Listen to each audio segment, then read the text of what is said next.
Listen up, Friar Faithful. 97.3 The Fan's Padres Roundtable is on the air. Unbelievable! It's time to discuss everything going on with the Padres. The 97.3 The Fan crew is here for the most in-depth discussion on the Friars in our weekly Padres Roundtable, delivered by San Diego Roundtable Pizza. And now, here's your host, Ben Higgins. All right, welcome in, everybody. It is time for our roundtable. Our 97.3 The Fan hosts all together to talk about the Padres commercial-free, and it is brought to you each and every week by San Diego Roundtable Pizza. It really is pizza royalty.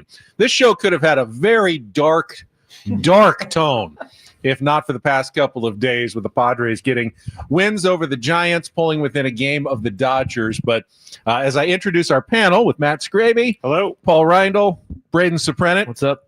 Chris Ello and myself. Let's go back to the weekend against the Los Angeles Dodgers and start our discussion there. And Chris, I'll start with you today. Where in your mind did the Padres fall short against the Dodgers? How will they fix that with 3 games coming up this weekend again at Petco Park? Well, let's start by not getting behind 5-0 in the first inning in the last 2 games. Good start. Yeah, that'd be a good place to start. But I thought overall, I'm not going to overreact to it. I thought the Padres did a less than stellar job in the batter's box in that series. And I thought that they swung at too many balls, and I thought they took too many strikes. And they're normally pretty good at doing just the opposite, the Padres. It's something that's been, part of their DNA for the last few years. But for whatever reason, maybe they're a little anxious, trying to make too much happen. But, especially I thought Glasnow and Blake Snell, you got to wait those guys out a little bit more. So I think just, getting back to being patient, doing what you do best.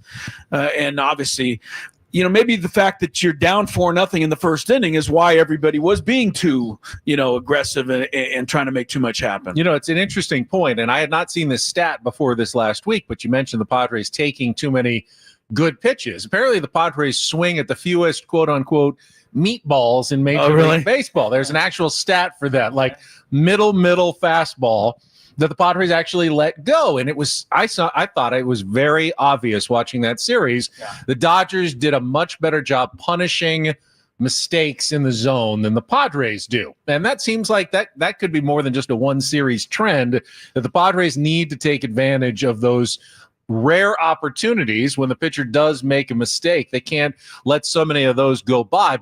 And ask Dylan Cease how good the Dodgers were at not swinging at balls. I mean, he was missing, but there was pitches he was missing very close too, and they weren't helping him out. And, this is what the Dodgers have always done well, and the Padres, I think, have done it well too. They're going to need to do that better. Braden, what's your thoughts here? Because we know, falling behind early means you're not getting as good of starting pitching as the other team, but we kind of knew the Dodgers had that advantage. We thought the Padres would be able to mitigate it with their bullpen, keeping it close and winning games late, but they never really gave themselves much of an opportunity. No, they didn't. It just looked mental the whole time, the whole weekend. Like there was like a mental block taking on the Dodgers. Like, they didn't play loose and free like they've done for most of the season. They played tight. They played stress. They played like they had the pressure on them more than LA did. And that has been a recipe for the entire season against LA. I mean, that's how it looked like the last time they were in LA. That looked like the last time they were here in San Diego. There seems to be this mental block that I thought they eradicated before last year's playoffs, because it seemed like it last year watching the Padres almost dominate the Dodgers during the regular season. So I thought last weekend was overall from everybody. I don't think there was really too many. I mean, Ramon Laureano played pretty well, but aside from that, top to bottom, coaching staff, players, pitchers, bullpen, it just looked like they were way more stressed out playing in that series and made it more than it needed to be for a professional organization that probably, if they just stuck to what they know and saw a different jersey on the other team, they probably would have been fine. We often make the point that you can't overhype one particular series, but the Dodgers certainly seem to, the way they've played lately, seems like they only care about the games against the Padres and not against anyone else. It doesn't seem to hurt them. Worry about the Angels a little bit. Worry about the Rockies a little bit. No, they only play well against the San Diego Padres. I'd be worried if I was a Dodgers fan knowing, well, we can't play the Padres every day of the week. We still have to face these intimidating Rockies and Angels. Matt Scraby, what do you think? Didn't the Padres, sorry, real quick, didn't the Padres do that last year? Like, they beat up on the good Dodgers, teams, and they could not beat any of the bad teams, and we were like, They well, got swept by the Angels and the Rockies. at least those teams aren't going to be in the playoffs, and we don't have to worry about them then. Dodgers have the same theory this year. Matt Scraby, what do you think Padres need to do differently this time around against the Dodgers? First, I want to know how many of those meatballs that they're missing are Luis Arraez statue takes. I'm sure that a number of them are. One every at bat. I know that bothers One you. every at bat. I think that they need to go in and just play their game. For whatever reason, it did seem like they maybe overhyped things, and I'm pretty happy that this happened where it did in the season because it probably woke them up a little bit. They said that they didn't play their game. They weren't running the base pass like they usually do. They were trying to steal. They were trying to force things, which isn't necessarily the Padres' strong suit. They need to let the game come to them, and they say it all the time. But I think they just need to go in there or go into Petco, I guess, and just play their game and don't try to do too much. And Chris is probably right. There was a little bit of panic trying to get back into the game because they were down so early, but just be them. Paulie, what about you? You can wrap up our discussion on what you saw last weekend against the Dodgers and what needs to change. Yeah, I don't like to speculate too much that like their heads just weren't in it or whatever, or maybe their heads were too much into it. We don't know how much they build up a series against the Dodgers internally. I would venture to guess that we as fans probably build it up more than the players do. But regardless, the results were kind of jarring to see. Like, it was Saturday was the one that got me. That was the one that like nearly would have broken me. I mean, Friday and Sunday's losses ultimately were 1-run losses on the road against a really, really good team. And you can live with those. It was the self-inflicted 6 walks in the first couple of innings, getting thrown out 3 times in the first couple of innings trying to steal second. And we learned later that, Snell has such a high percentage of stolen bases that they were trying to capitalize on that. But like 3 times in a row, you're like, guys, this isn't working. And it's really, really frustrating to watch. Jackson Merrill dropping the fly ball in center field. Yeah. Come to learn, he hurt himself on Friday night. Maybe that had something to do with it. I don't know. But like you can stomach those 1-run losses where even if you get swept, it's not ideal, of course. But if it's a competitive ball game and Freddie Freeman hits a home run late in the game, like that's going to happen sometimes. I just hope that they can come back, and I really hope the pitching in particular can set the tone and none of these big first-run innings. I think Darvish is going tomorrow night against Blake Snell. So, like, you had Snell on the ropes last weekend. Like, let's try to get the knockout punch this weekend. It's our 97.3 The Fan Padres Roundtable, presented commercial-free by San Diego Roundtable Pizza. It really is pizza royalty, and we're about to discuss Mike Schilt's lineups, and we just got one for today's game. It's similar to yesterday's, except Xander Bogaerts is back in at shortstop after getting a day off. He was a little beaten up from fouling some pitches off his leg, but no Jackson Merrill. Remains out of the starting lineup. This will be a 4th straight day. Makes you wonder whether they're going to have to make an injured list move for Merrill here momentarily. But Ryan O'Hearn will once again bat 4th. He'll be a designated hitter today, with Arraez returning to first base. And Gavin Sheets will play left field and hit 6th for the Padres against the San Francisco Giants in the final game of the series. So been a lot of talk about it this week on our airwaves, with fans on social media. Optimizing the San Diego Padres lineup for the stretch run, and in particular against left-handed pitching. Chris, I'm going to again start with you because there was a clip that I saw yesterday that your frustration kind of boiling over with the commentary on Ryan O'Hearn versus Luis Arraez and who should be in there, especially against left-handed pitching, when Mike Schilt does have to make some very difficult choices in his lineup on a day-to-day basis. This has been going on all week. And it started, with the game, obviously, Monday night when Ryan O'Hearn was not in the lineup against a left-hander, which he hadn't been in the previous 4 times the Padres faced a left-hander. He only started 11 of 31 games in Baltimore against a left-handed pitcher. Everyone was crying about it. So I decided to look it up and see if, there was a method to this. And I understand his OPS this year was similar batting left-handed as to right-handed. But power-wise, he had 1 home run this year against a lefty. He had 14 against a righty. And in his career, 75 of his 81 home runs had come against right-handed pitching. So I pointed this out to everybody as a reason as to why maybe Mike Shildt wasn't going with him against the righty.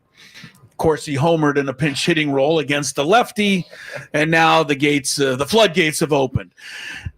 Look, Ryan O'Hearn is a dangerous bat, and against right-handed pitching, he should be batting right where he is, cleanup.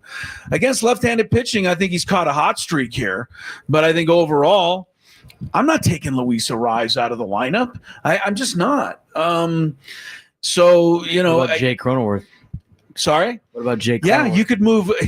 Do you want to weaken your defense? That is something Mike Shildt has to consider. There's ways he can get him in. I think Shildt can't manage every game like the 7th game of the World Series, the last 31 games. And I think O'Hearn's got to play most of them, but I'm not going to, change everything around just for Ryan O'Hearn. Matt, I think this one's a tough one because Luis Arraez is a critical member of the team, and he'll give you 3 hits in a game as easy as anyone. Leads Major League Baseball in 3-hit games. But if he's not giving you a 3-hit game, I just don't think he should be batting second, especially against left-handers in the Padres lineup anymore. Do you feel like Mike Shildt needs to make some changes, especially with lefties on the mound? I do. I think that you ride with the guys that get you to the point of this season, but at a certain point, you got to put the guys that are going to help you win more so than the guys that have gotten you there. I was looking through Luis Arraez's numbers this morning, and if he bats lower in the lineup, he still has success in his career. Obviously, it's not as much of a sample size. He's always hit leadoff, and now he's always hitting second. But if they were to move him down, maybe go down to 5th, put Xander at 2nd, and still keep O'Hearn in there right now, I think that would help. I think Mike Shildt is kind of relenting a little bit to, hey, I need to go with the hot hand because he has moved Laureano to center field, and now he has Gavin Sheets in the lineup, and they're hitting. So how can you sit Gavin Sheets and Ryan O'Hearn after home runs? So I think that he is starting to go in that direction, but I do think he needs to start going with the hot hand rather than the formula that got you here. Isn't this discussion, not to interrupt everything and give everybody a shot, but you're talking about taking Arraez out against lefties so that Ryan O'Hearn can play first base.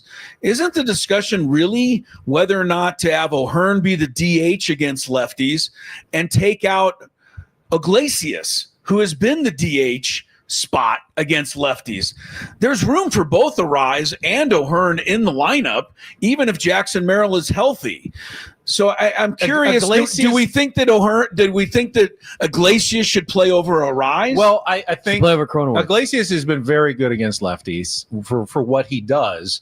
But I think what is so valuable is giving the day off for Manny or Xander and letting them DH for a day. And you've been doing that all year. You're actually now. Increasing your defense with Iglesias out there, and you get a good bat into the lineup. So it's kind of a 2-for-1 against lefties when you do use Iglesias. I don't see Mike Shildt stopping that. Now, maybe in the postseason, you may not see Iglesias in that role.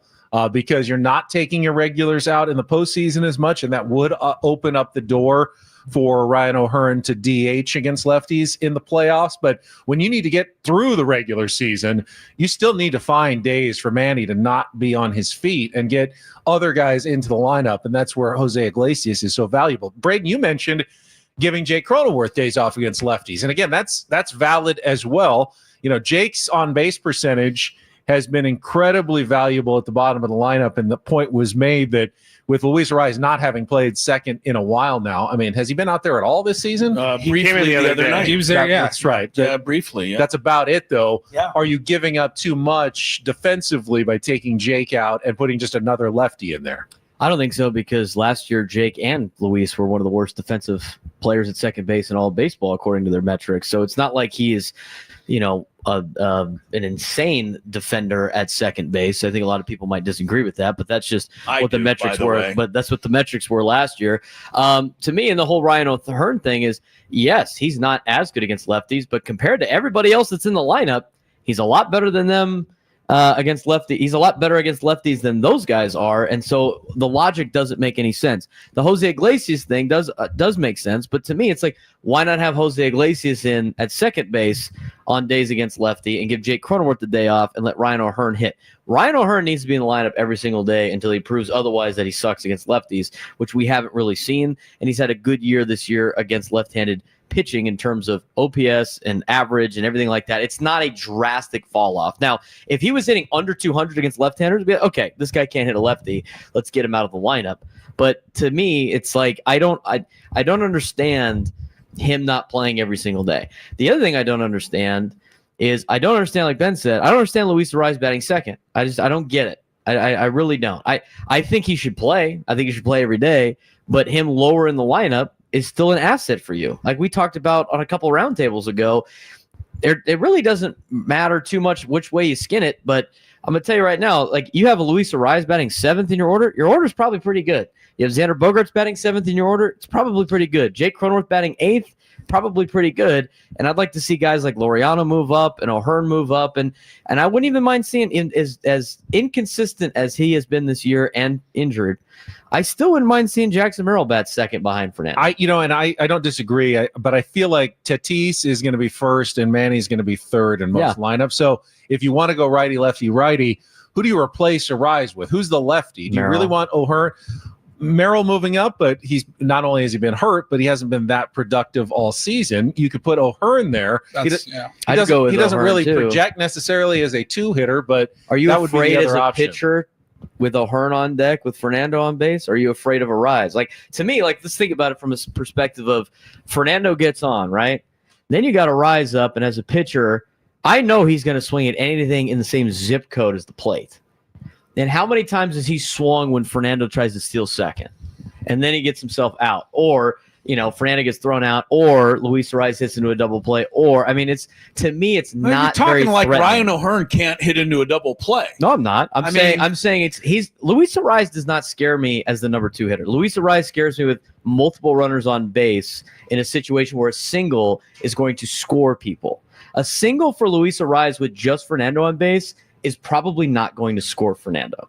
And therefore, as a pitcher, you wouldn't be as afraid to throw to Arraez with him as number two. I'm talking about protection for Fernando.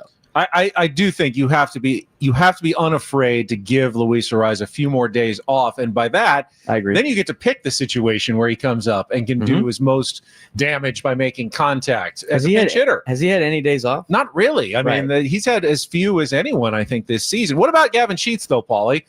It's hard enough to find him a spot against a righty. I mean, he much less a lefty. There's really no spot for him against left-handers. Is there a spot for him against right-handers in the Padres lineup?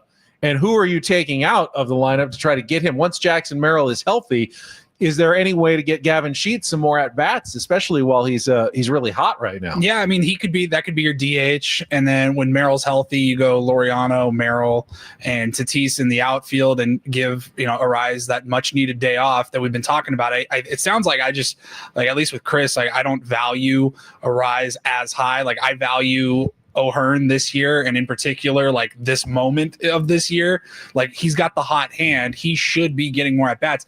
I think Arraez, like of all the positions on the field, we're talking second base and first base. Like I think O'Hearn's a better first baseman than he is defensively. I think Cronenworth and Iglesias are both better than him defensively. He's kind of just become a DH who I think is better fit in the bottom third of the order right now, just the way he's hitting and the way the production has been every time Fernando gets on, like we were just alluding to. It's gets a great jump, stolen base. Louis can't see him because he's over his right shoulder, and he swings and fouls one off, and Fernando has to go back. We've seen that time and time again. Fights off, works a 9-pitch at bat. Great. Flips a fly ball into left field, and it's an easy. You guys keep talking like whoever bats second other than the Rise is going to get a hit or a double every time up. You guys are being ridiculous. I know the world has changed, but you're trying to take out of the lineup a guy who, when the dust settles. No. We're not trying to take him out of the lineup. We're trying to move him down in the order. We're not trying to take him out of the lineup. Oh, it just sounds Luis like- Ariz sounds should like- start every single day, but he should not be batting second. It's frustrating to watch. I mean, in terms of Ben's specific question of how to get like Gavin Sheets in there, that's probably one of the fewer lanes available right now with a full healthy outfield. That's probably the day off if you are looking for some pop. I also think Gavin Sheets is a great bat off the bench to maybe come in and give you a pinch hit, try to get you that big swing. But right now, like, I just think you acquired an all-star at the trade deadline. You gave up six prospects to get him, and for him to not get regular everyday at bats was frustrating for a while. I know he's 3 straight games now, including today. Merrill being hurt has helped. Merrill, of course, exactly. Merrill's hurt, so they have to move some things around. I just look. You don't have. I understand the lefty righty splits. You don't have 8 guys on the bench where you can have, all right, this is our left-handed lineup, this is our right-handed lineup. Some guys like Fernando, Manny, Xander, they're going to hit every single day. They're in the lineup, lefty or righty. It does not matter. And I think right now, Ryan O'Hearn, the guy that you went out to go and provide you with some slug and some pop, he's got to be one of those guys. Well, I feel like Gavin Sheets is, again, when everyone's healthy, he's just the odd man out on this team, because you have against righties, Ryan O'Hearn has to be in there. I think we all agree that, whether it's a DH or at first base. If you want to put in Gavin Sheets in the outfield, are you taking Tatis out? No. Are you taking Laureano out? No, you didn't acquire Laureano to not play him almost every day, which means there's just no spot for a healthy, if everyone's healthy, for Gavin Sheets. What does AJ Preller need to do? What does this team need? We need a left fielder, we need a catcher, and we need a bat, either first base or DH. He went out and got all of them, and we're only using 2 of them. Well, the reason we're talking about this, it's our 97.3 The Fan Padres Roundtable, presented by Roundtable Pizza. It really is pizza royalty. Is that the one deficiency that seemingly everybody has been pointing out lately for the Padres, especially heading into the postseason, is their lack of power. And Tom Verducci wrote about it this week. Sarah's talked about it with us this morning on our show. ESPN was writing about it as well. Teams that have success in the playoffs, that win the World Series in the last decade, since the Kansas City Royals kind of punched and judied their way to a title, they all have gotten home runs consistently in the playoffs. The Padres are 29th in home runs, but that was before mostly the trade deadline. Now, with the new acquisitions with O'Hearn and Laureano, have the Padres, Matt Scraby, addressed their power issues, do you think, satisfactorily heading into the potential postseason?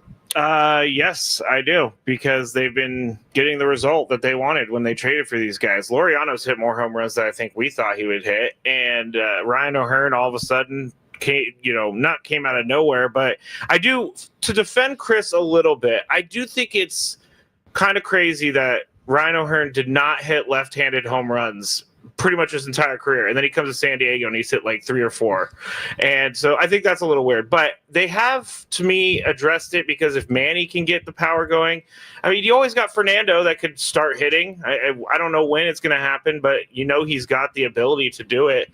So I think that they do have the power that they wanted. And Jake Cronenworth, he's been hitting better lately. He doesn't necessarily hit home runs, but he does lead the league in triples every single year. So there is a lot of good things happening in this lineup right now in the power department. Chris, do you at least buy the argument that power is almost essential now to be successful in the postseason? And if so, do the Padres have enough of it now post-trade deadline? I don't think they can win the World Series sitting back and hoping that power will take them there, but I think they have enough to stay in every ball game.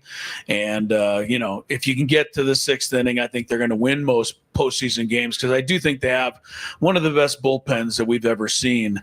I would love to be at least in the middle of the pack in power. I think the addition of Laureano and O'Hearn has helped.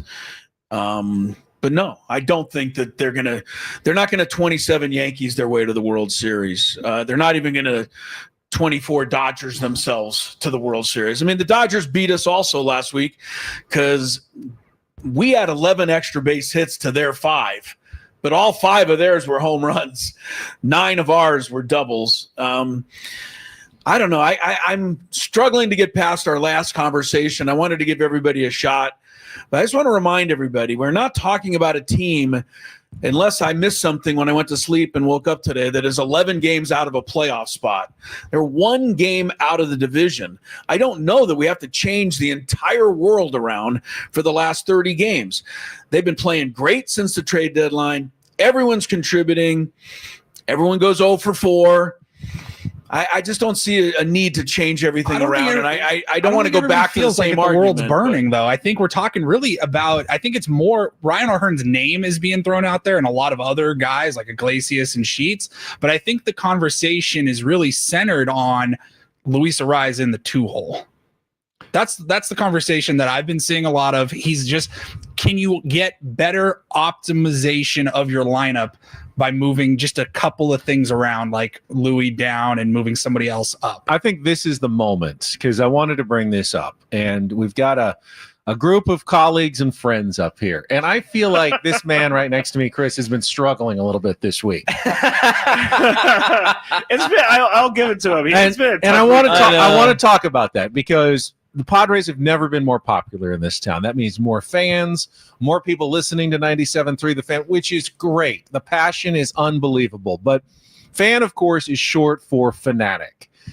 And is it possible? I want us to kind of discuss this, because we've seen the passion maybe get a little out of hand at times. Is it possible to be both passionate, a giant fan of your team, but also be reasonable about it at the same time?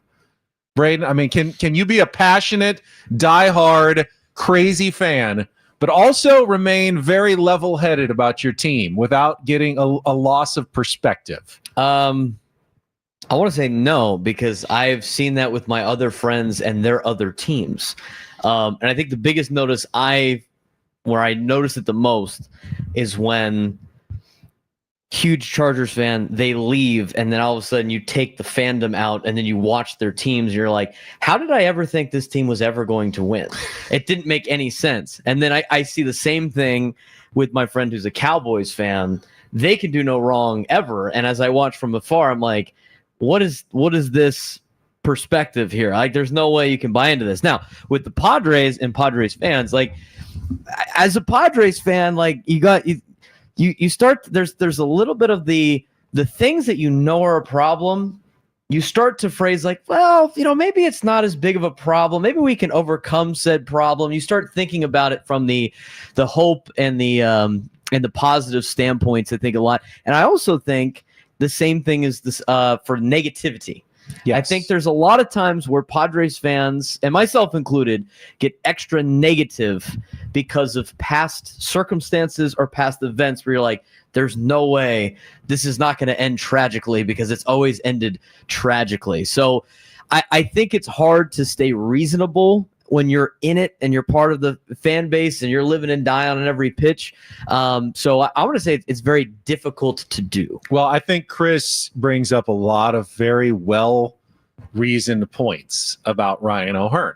I mean, extremely well-reasoned. In fact, no one's reinventing the wheel when it comes to, hey, let's bat our lefties against righties and our righties against lefties mostly. That's baseball lore from the beginning of baseball time. But I do sense that there are more Padres fans, as you mentioned, Braden, negativity. Maybe, Matt, you're seeing it in the afternoons. We see a lot where of negative stuff. The level of concern and criticism has ramped up to levels that I don't know that we've ever seen before. And it's for a team that, as Chris pointed out, is actually quite good right now. I mean, one of the better Padres teams we've seen in franchise history. They're a game out of first place from the Dodgers on August 21st. I mean, like, we forget about that sometimes. I know, and I have massive issues with the way people use social media sometimes, because it's like, it's not as important as all of these people are making it. I mean, I got some DMs today, or this week, just ripping our show for even being on the air because Chris wanted Ryan O'Hearn. He was just explaining some numbers. And so I think that there is a way to be a passionate fan and also be normal at the same time. It's not hard to me to It's not hard to me to love your team and cheer for your team. And then if things don't work out, be like, oh man, that stunk. I got to move on to the next day or whatever. Now, if this was the playoffs, different story. But I think people need to chill out. I ranted on Monday about the people that are acting like the world is ending because they lost to the Dodgers. This team isn't good anymore. They're not going to the playoffs. The season's over. Like, get over it, people. It's not that important. I did, and it's not real. I did see somebody tweet out like Braden said on the show, everybody be calm. And as I was reading that, I was texting my friends just insufferable things about how upset I was watching this. See, I think though, what you guys are kind of missing with the rants, as frustrating as it can be, is this is what we all dreamed of. I've been a Padres fan. And we did say that. I've been a Padres fan my whole life, and this level of passion.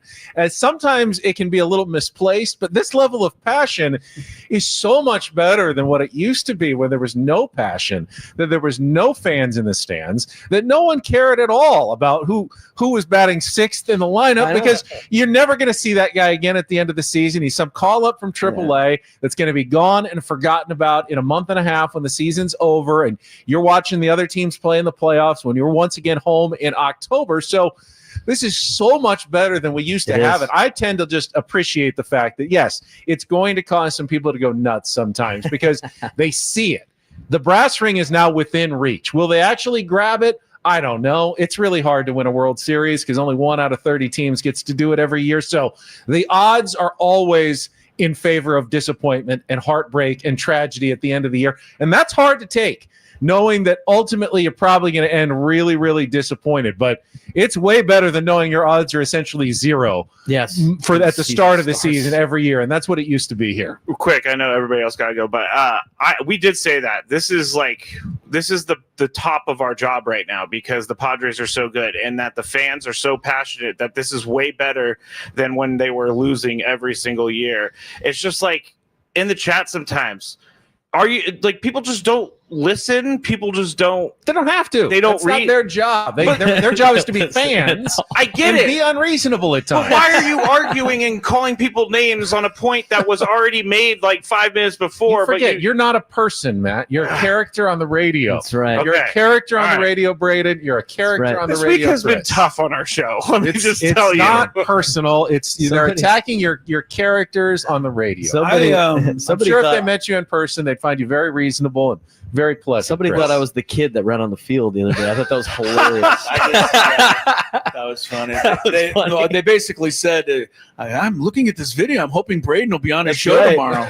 Man, I got better moves than that. Let me just cap the Ryan O'Hearn versus Luis Arise argument with one more statistic. Are you capping it that for can real? drive I don't know. But I'm going to throw this in with this statistic so everybody can get madder at me because I really, at this point, don't mind. Luis Arise has hit more home runs against left-handed pitching this year than Ryan O'Hearn has. I'm just going to throw that in there. One last little dig to everybody that wants to argue this for the rest of time. I do know that Padres fans, if Luis Arise goes out and has 4 straight 2 or 3 multi-hit games, which he does sometimes, you're not going to want him anywhere other than somewhere in the top 2 in your lineup because what he is capable of doing. He's won 3 straight batting titles. He has a skill set that is pretty much unmatched at the top level of baseball. We go over this all the time. Batting titles is your batting average, which we've all learned is not as weighted as it used to be. Don't disparage batting titles in this town, Paulie. I understand. Paulie, but is a single and a walk. When was the last time Luis Arise drove in runs consistently? A single and a walk are the same thing when no one's on base. I get that, and on base percentage is just as important. But being able to put a ball in play, even if it's sometimes for an out, is a very, very valuable skill in baseball. And that is something that Luis Arise does as well as anyone. Now, I get frustrated too when I see bases loaded and that flip out fly ball to left field that he does do a lot. He's trying to, of course, hit the line drive. Ball in the right-handed batter's box. He does many times, and he gets a hit on the ball in the right-handed batter's box and doesn't swing at the one right down the middle. It can be a bit of a maddening watch over the course of the season. But at the same time, that you've got no one who is more consistently going to be able to hit line drives and get base hits than Luis Ariz is going to be able to do. It's just so weird for me. This is just me personally, I guess. Like, I really like Luis Ariz. I know his value pretty much since he got traded to the Padres has been debated, at least. Like, what's his worth? What does he bring to your team? I really like Luis Ariz. I think he's a good teammate, and I think he's a great player. But, like, I just don't have a lot of confidence in him right now with runners on base that he's going to drive them in, and that's kind of important in the 2-hole. And I don't have a lot of that confidence this season. You know what's interesting is I think that one of the reasons I was willing to go so out on a limb Monday about Ryan O'Hearn and defending Mike Schilt, which I don't often do, by the way, but I did on Monday, is because I just assumed nobody was really cared about the team anymore. Because what I read Sunday night was that the season was pretty much over and people were ready to move on to the next thing since they got swept by the Dodgers. I bring this up because that goes back to your point about the word fanatic. Everybody pretty much gave the season up Sunday night, but when we woke up Monday morning, it was back to work, and that's how this all works. And you're absolutely right, Ben. I wouldn't have it any other way because we've had it the other way, and that wasn't fun. I think ultimately my solution would be Ryan O'Hearn's in there against righties every day. Give him about half the starts against lefties. Mix him up. He puts together really good at-bats. Can anyone deny Ryan O'Hearn's at-bats are He's very like an impressive. 8-9 pitch at-bat guy. That 10 pitch at-bat in the first inning last night that resulted in the RBI single, that was a really impressive at-bat. So, you know what? I do want to see him get at least more chances. And Mike Schilt notices those at-bats too. We're not the only ones who are seeing it. He's also, I guarantee you, really impressed by what Ryan O'Hearn is doing. All right, it's 10:35. We're about two-thirds of the way through our show. So One let's last get quick thing. Sorry, Ben. No, it's all right. One last thing about Ariz. I can't get past Ryan O'Hearn. We're all going to find out. We're all going to find out exactly where he stands in the On mind Friday. of Mike Schilt tomorrow night. Yeah. Because this will be the first time since all of this started that they'll be facing a left-handed starter. But he better It'll be in the lineup. interesting You to don't see really what know. Mike Schilt does. And You better be in okay, the now lineup. I'm going to go on my rant Okay. because I There you saw go. people the last 2 days going, Ryan O'Hearn just proved he should be in there. No, he's in there against righties because he's always going to be in there against righties. Right. You have to remember that giving him a day off against a lefty makes some sense sometimes. If you're going a streak of like 9 straight games against righties and there's one lefty in there, that's a perfect day to give Ryan O'Hearn the day off. It doesn't even mean he's not an everyday player. So he could be out of the lineup against Blake Snell knowing he'll be in there against Glasnow and in there against Yamamoto on Saturday and Sunday. You just want to have, hey, a normal chance to one day a week get him out of the lineup. So we actually won't know anything at all, until probably We don't even know later if in the Merrill's season. playing or not. All right, so we need a little break here. So our Roundtable Pizza Roundtable, brought to you by San Diego Roundtable Pizza. It really is pizza royalty. Time for the 7th inning stretch. Yesterday, I don't do it often, but I had to stop by 7-Eleven. Needed to pick up some Gatorade, a little hydration for the family. And it used to be when I went to 7-Eleven as a kid, it was like almost as good as a trip to Disneyland. Like if you got to go to 7-Eleven as a kid and you had like $5 in your pocket, it was nirvana. It was bliss. And I don't do it much anymore, but as I was walking through the aisles, I thought, what a great 7th inning stretch question. So today's question, Matt Scraby, you can start us off. You got $5 in your pocket, really any age you want to be. You get to pick whatever junk food item you want from the shelves, candy, anything you want, drink. What are you getting at 7-Eleven with your junk food money? Well, this is a great question because I go to 7-Eleven nearly every single day. And I'm sure you get things responsible when you're there now, though. yes, I'm sure What's the irresponsible choice? The irresponsible choice is I love the Mamba berry or Tropic. Mamba is like a little chewy thing. stick thing. I love the Mamba. If I'm gonna get some sort of candy, it's gonna be Mamba or the Airhead bites Ooh, is what I'm Airheads. gonna get. And I probably could fit both of those in under $5. Pull your teeth out, kind of. Yeah, no, my teeth are okay, but I would go definitely number one choice would be Mamba, Berry, or Tropic. All right, Braden, $5 in your pocket. What's your junk food of choice from 7-Eleven? If I get 2 things at 7, I used to do this for like before kind of high school football games, not as a player, but now as a coach. But like, it's either Reese's or if they have it, peanut butter Snickers, which is basically like a Reese's anyway, and a blue Gatorade. The light blue Gatorade is my Gatorade of choice. So those two Glacier items. Freeze. Huh? Yeah, the Glacier freeze. Freeze. Oh yeah, for sure. If I got to go with the Frost one, maybe, or the Cool Blue, that's secondary choice, but the Glacier Freeze for sure, and some Reese's or peanut butter Snickers if they have them. All right, Paulie, what's your junk food of choice from 7-Eleven? Well, as a kid, I mean, like riding your bike in the summer to 7-Eleven, nothing hit better than the Slurpee. Right. Of course. I don't really get them anymore, but those were like the go-tos. There was just nothing like it. I think right now I'm a big, I like the gummy candy. Oh yeah. And I like for 7-Eleven specifically, because a lot of that stuff you can get at any convenience store or grocery store. I like the 7-Eleven, the blue gummy sharks. Those are 7-Eleven good. brand, 7-Eleven Yeah. brand, Wow. the generic, whatever, like the gummy sharks. Oh, I love those. All right, I'm actually a big fan of gummy candy as well, but usually we think nostalgic, like what was our favorite as a child. I think my favorite gummy candy was actually invented just in the last few years. I love, and I don't let myself have them very often, but Nerds gummy clusters, which are the little circle gummies, but then with the nerds around them. Dangerous. And then I always used to swirl the cherry and cola Oh, yeah. Slurpees Oh, yeah. together, so you could have the cherry Coke Cherry Slurpee. Coke. Was definitely my go-to as a kid. Smart. Chris, 7-Eleven junk food of choice. Well, I see Scrapey at our 7-Eleven up the street, so I go almost every day and get a big gulp. I think it's funny. I was thinking of this yesterday that I get the super big gulp, which is the second to largest size, because I guess for some reason in my mind, the double big gulp is just too much. Double gulp. Right, the double gulp. That's You're just being too reasonable. much. So yeah, right. Be reasonable. I only get the 44-ounce super. You don't big have like gulp. the plastic cup that looks Oh, like yeah. a garbage Yeah, can with a handle. The bucket. Yeah.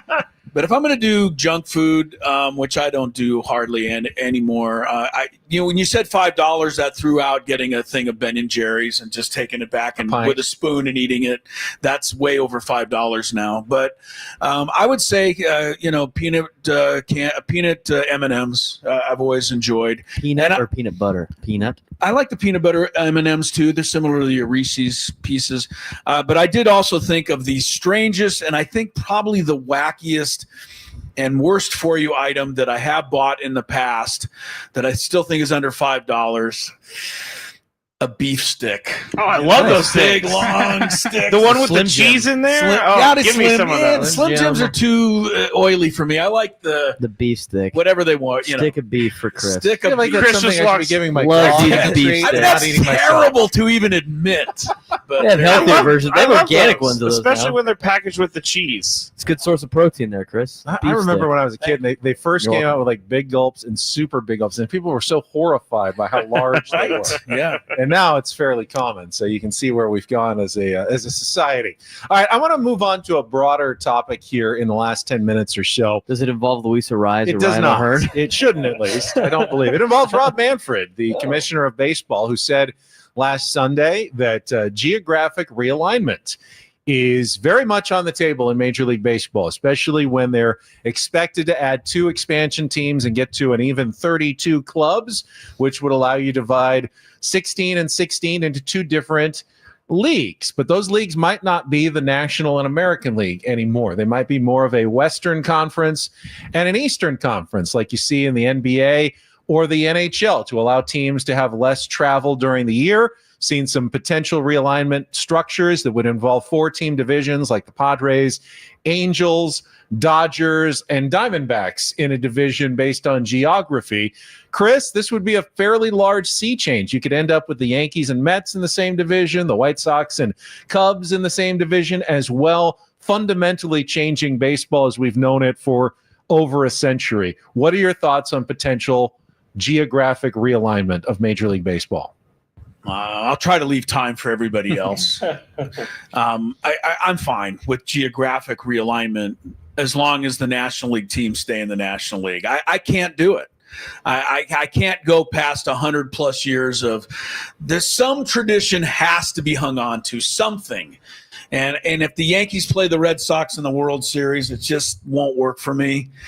I'm sure I'd eventually get used to it. I'm sure I would watch it, but I can't take the American and National League away after all this time. No, there has been changes. Teams have switched leagues over the years, and I don't think the Yankees and Red Sox would meet, but you could have, the Dodgers and Mets meeting in the World Series, or you could have the Padres meet the Marlins in a World Series. I can't do they're that on opposite sides of the country. I can't do that. So I'm willing to give you whatever geographic realignment, but I can't do that. And the second thing, just to go to your division realignment of Dodgers, Padres, Angels, Diamondbacks, makes sense.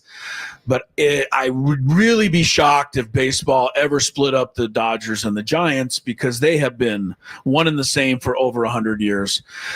Everything's on the table, though, I guess. I mean, we've already seen all the rule changes, but I can't let you wipe out the National and American League. Braden, what about you? Does this make sense in terms of player safety, less travel, the grueling schedule, that if you did have less games where you had to go across the country, that would be a good thing for baseball? I think it makes sense. I think if they wanted to do the geography version, it would make sense to have 4 divisions. It'd probably be better just to have 2 divisions in each side of the bracket, kind of like like hockey does or something like that. I agree with Chris. I think if you're going to move things around, and I think this is all, impending a Nashville team and a Salt Lake City team, and they've talked about expansion, and obviously you are going to have to rearrange things if you have 32 teams.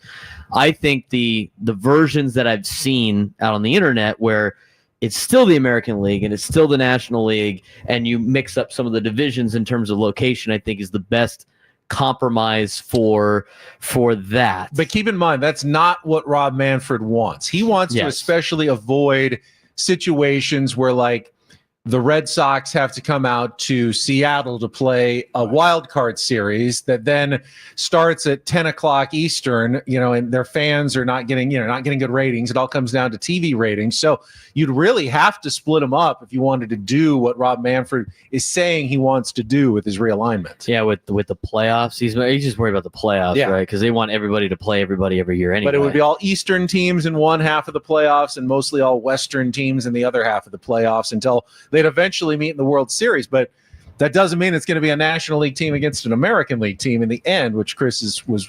I agree with Chris. Kind of crazy. I don't like it. I mean, I get what he's saying. I mean, obviously, it's very lucrative from a money standpoint. I understand where he's coming from, but I wouldn't like it either. I agree with Chris. Seeing the Mets play the Padres in the World Series, which would be sick if the Padres in the World Series. But aside like Dodgers, Mets in the World Series, it would bother me. I agree with Chris too, that you have to keep something traditional in the sport of baseball. What's Manfred going to do if the Red Sox play the A's in the World Series? Now you're going to have an East team versus a West team. I mean, it's going to happen eventually. But that's the World Series. That'll start at 4 o'clock Pacific, 7 o'clock Eastern. Like I got to stop Rob Manfred here, man. He's too many martinis before he interviews Corey Seager. He's changed everything. It's been okay. I don't mind. I think it's getting good to him now, and it's too much. I don't mind like I said, I don't mind the realignment in order to make the 32 teams happen with some of the divisions changing, but I know that's not really what he wants. But there might be maybe players like that, and that's a carrot they're dangling for the next CBA. But Paul, they talk about the tradition of baseball. There is no more real leagues. They're just leagues in name only. Yeah. It used to be the National League had its own president, its own rules. The American League had its own president, its own rules, its own umpires. Yeah, it was all different.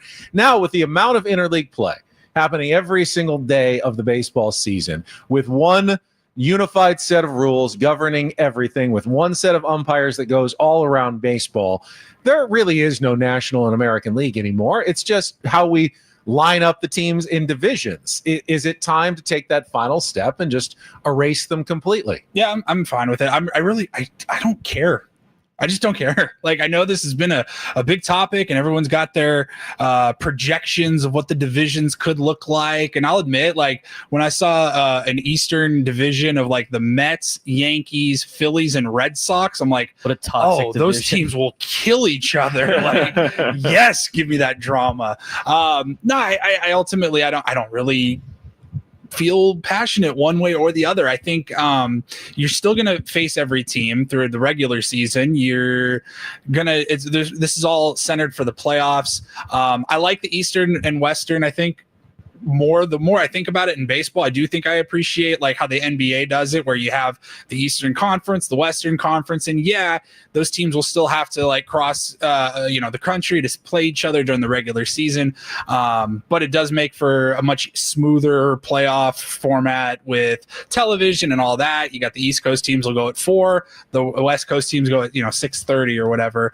But like you said, Ben, I mean, interleague play, I don't really hear people even say it anymore because it used to mean something. It doesn't mean anything. It doesn't feel different. You know what it means Padres right now, though? It means that the Dodgers and Padres don't get to play in September.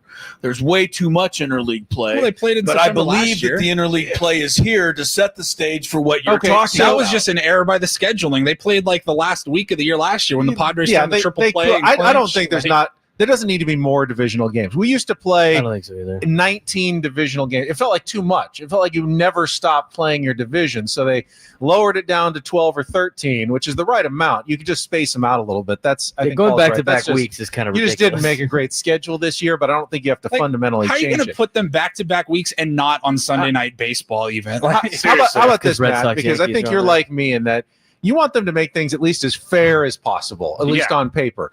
It's not really fair that the Houston Astros have to be in the same division as the Seattle Mariners. Yeah. And they have to make that trip multiple times every single year when they could be in a much more reasonable geographic division with teams that are a lot closer. But because of the historic way the National and American League lined up, that's how they ended up having to be put together in the long run. No, you're right. I do like things to be fair. I'm fine with division realignment, but you got to keep the league somehow. I'm with Chris. I'm with Braden. I like tradition. I'm one of those people that loves when 200 years comes around. Oh, baseball's 200 years old type of thing. But why, I guess, is like the only way I would don't push know. back. Like when the Padres go and play the Twins, that used to feel different. Like that used to feel like interleague play. There's different rules. Now it's just the Padres are playing the Twins. It means nothing. I get it. I think maybe I'm a creature of habit, and it takes me a little bit to to accept things like the pitch clock I wasn't sure about, and now I love the pitch clock and some of the other. I love the ghost runner rule. I think that during the regular season is good, but the division realignment's fine. It's just like at least try to keep those rivalries alive, like the Dodgers and the Padres, the Yankees, the Red Sox. I just want to keep some of that alive. The teams that have been playing forever. Last couple of minutes here. It's our 97.3 The Fan Padres Roundtable, presented commercial free by San Diego Roundtable Pizza. It really is pizza royalty. Won't have time for everyone to comment on this, but does anyone have any thoughts on the report this morning out of The Athletic, Andrew Marchand, that ESPN is very close to a deal to take over the MLB TV services, and in specifically the 5 teams that are being produced now by MLB TV, including the Padres, will become an ESPN property in the future. So ESPN producing and perhaps streaming with their new platform, Padres Baseball, going forward. Did you hear about this, Chris? Any thoughts? Braden, you got some thoughts? I heard about it. As long as it gives the Padres money, that's better than just subscription fees. I'm all for it. I mean, it's inevitable at this point, and honestly, like them all being on ESPN's new platform makes it probably easier for a lot of people. I'm like Chris. Satellite and cable is a superior product. The only thing that was going with streaming was it was cheaper. Now it's more expensive. It's I don't think it's even as great of a product, but anyway, I think it's going to be easy to access. The day that Robert Suarez goes into the windup with 2 outs in the 9th inning and my screen buffers is going to be the last time I watch that ESPN streaming thing. But I know I have no choice. Some of us work for ESPN. My cable comes through streaming now, though. It's not. I mean, it's no different. That is true. That is true. That's all coming over the internet at this point. So I don't know what's different. I think Braden makes a good point, Paulie, that, if ESPN's money makes a difference for the San Diego Padres, that's a good thing for Padres fans. Yeah, I mean, this is all so fresh and still so far away that we don't really know what it's going to look like. It sounds like, though, it can only be good, right? I mean, it can only bring more money for the Padres. It can't be all good. I'm sorry to interrupt because we're out of time, but if ESPN does this, they're going to charge a subscription rate to everyone to watch Padre baseball. Well, you should already be paying for Padres baseball. It's just who you're paying. We don't. True. Oh, Paul's right there. It's part of my regular. There is no free So baseball. you can get ESPN anyway. You're so paying now you're for just it going to already. get ESPN specifically. But my point was, it's the MLB product that we have now. It's still Don and Mud. It's just going to say ESPN on their flag, mic flag, instead of ESPN. I can can sum MLB. up this entire hour as we wrap up in 3 words. People hate change. Yeah. And that's it for us. For Matt Scravey, Paul Reindl, Braden Soprenet, Chris Ello, I'm Ben Higgins. Enjoy the rest of the day. Enjoy Padres baseball. Braden's up next here on San Diego's #1 sports station, 97.3 The Fan. So long, everybody.